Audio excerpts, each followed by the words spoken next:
Continuing our conversation about discharges with Bill Hudson. Bill, last time we talked about the character of discharge review, but that doesn't change your DD-214. Correct. What if I think my DD-214 is wrong and I want to get that changed? Is that possible? It is. There are two forms that veterans can make appeals and petitions through their respective service discharge review boards that are established in all branches of the military.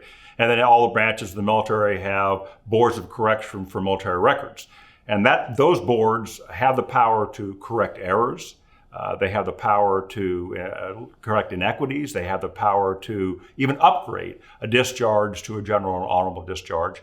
And then those same boards have the power to even restore the ability for a veteran to re-enlist and fix that code if in fact it's necessary, depending on how your petition is written, how it's applied, and how compelling the evidence is with which to support your claim. Well, that's what I was going to ask. So I got to go do something. What's the process? The process is there are two forms, DD-293 and there's the DD-149. Two forms, one for the Board of Corrections, one for the discharge review boards.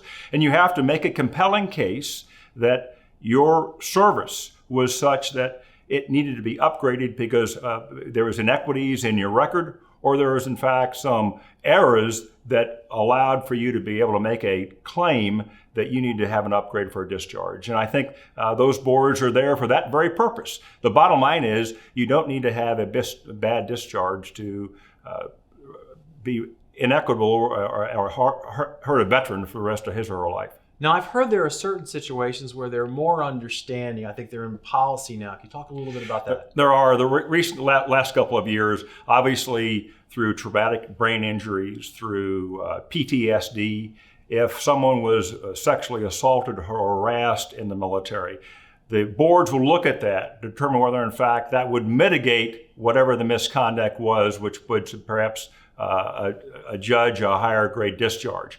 And that's very helpful. In addition, the board looks at also, there may be diagnoses now that weren't diagnosed then when he or she was discharged. And the boards have been charged to look at that aspect.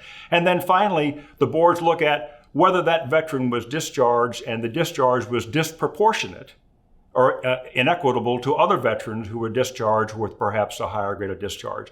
And that compelling reason and that policy allows veterans to make these cases to these boards to see if in fact a determination can be made to upgrade their discharge. Now, if I don't have any of those certain situations, it sounds like the onus is on me to prove that the totality of my service was really much better than reflected in my discharge. Correct, Paul, it is. And I think that, again, these petitions have to be compelling, well-written, well meted out. But if a veteran served and can serve in uniform and protect our country, he or she has the ability, with help, to make those petitions and help that veteran out in the long run. And speaking of help, how could someone learn more or get help? Well, again, I would also recommend using the VA website.